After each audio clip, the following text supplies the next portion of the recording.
সাংবাদিকরা ছিল না বলেই আমাদের যেদিন মারার জন্য আক্রমণ করা হয়েছে, হত্যার হুমকি দেওয়া হয়েছে, সেই ভিডিও ফুটেজ আপনি এখন বের করতে পারেন না, কোনো ব্যবস্থা গ্রহণ করতে পারেন না। স্যার ওখানে অবরুদ্ধ থাকা অবস্থায় আমি আপনাকে কল দিছি, মেসেজ দিছি, আপনারা তো রিপ্লাই করতে পারেন না, সিন করে রেখে দিয়েছেন। স্যার এই যে আমরা পাবলিকলি আমাদের উপর হামলা হইলো, আমরা অবরুদ্ধ অবস্থায় থাকলাম 2 ঘন্টা, আমাদের ডাকসুর যিনি সভাপতি উনি আমাদের খোঁজ নেন নাই, আপনি আমাদের বিশ্ববিদ্যালয়ের তথ্য আপনি আমাদেরকে সেফটি বিষয়ে নিশ্চিত করেন নাই।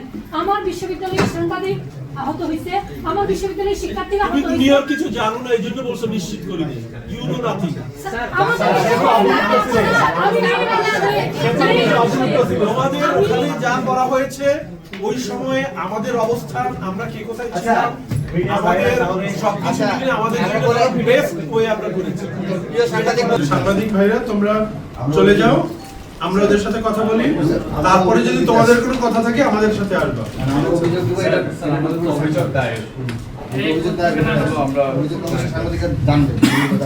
সেটা তো জানছে ওরা ভাই।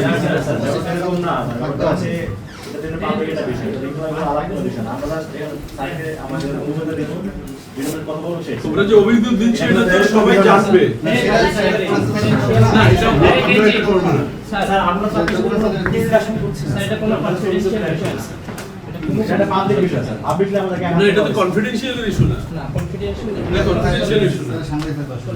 সাংবাদিকরা আমি বুঝতেছি না সাংবাদিকদের প্রতি এত ক্ষোভ কেন?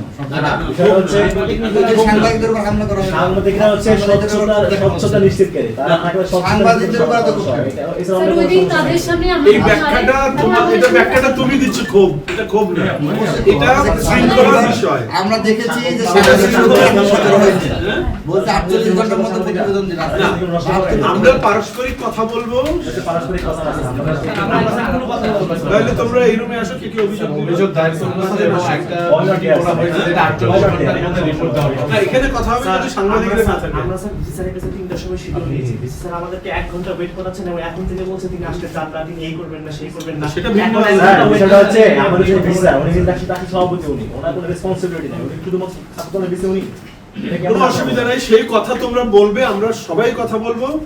আমরা আগে কথা সবার বলবো, বেশি আমি বলি ভাই উনি সবার বেশি, উনি Definitely. উনি শুধুমাত্র ছাত্রদলের বেশি না স্যার, এটা বুঝতে হবে আপনাদেরকে স্যার। আচ্ছা আমরা কথা বলবো, তারপরে যদি অসুবিধা কোথায়? আপনি স্যার সেটা বলেন, অসুবিধা কোথায়? আমরা ছাত্র শিক্ষকদের সাথে আলাপ আলোচনা সেটা আমরা স্যার করবো। এটা তো আলাদা ছিল না, সেটা আলাদা আলাদা।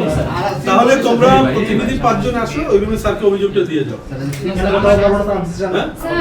অবশ্যই কথা স্যার বলবো। 5 জনকে নিশ্চিত মানে চিহ্নিত করে তো আমাদের মানে নাই, সবার উপরে না না আমি বলছি এখানে যে কজন আছো, এখানে যে কজন আছো আমি বলছি আমরা কোন 5 জন যাব স্যার? তো তোমরা ঠিক করবে। তাহলে স্যার আমি 5 জনের বলে যে কজন আসছো। মারার সময় তো আমাদের 5 জন দেখে রেখে মারে না, মারার সময় তো সবাই আমাদের উপর আলাদা অভিযোগ, আলাদা অভিযোগ আহত হয়েছে। আমি বলি স্যার এটা কেমন করে বিষয় না স্যার, স্যার আসবেন আমরা তো অবশ্যই দিব, একটু কথা বলতে হবে। এটা কোনো জটিল ব্যাপার না। এইটাই তো আমরা বলতে চাচ্ছি স্যার, এটা তো জটিল ব্যাপার না। জটিল আমরা জটিল করতে তোমরা জটিল করতে সাংবাদিকদের সামনে কেন সাংবাদিকরা ছিল না বলেই আমাদের যেদিন মারার জন্য আক্রমণ করা হয়েছে, হত্যার হুমকি দেওয়া হয়েছে, সেই ভিডিও ফুটেজ আপনি এখন বের করতে পারেন না, কোনো ব্যবস্থা গ্রহণ করতে পারেন না সে ব্যাপারে। এটা তোমার বক্তব্য, সাংবাদিকরা বাস্তবতা স্যার, তাহলে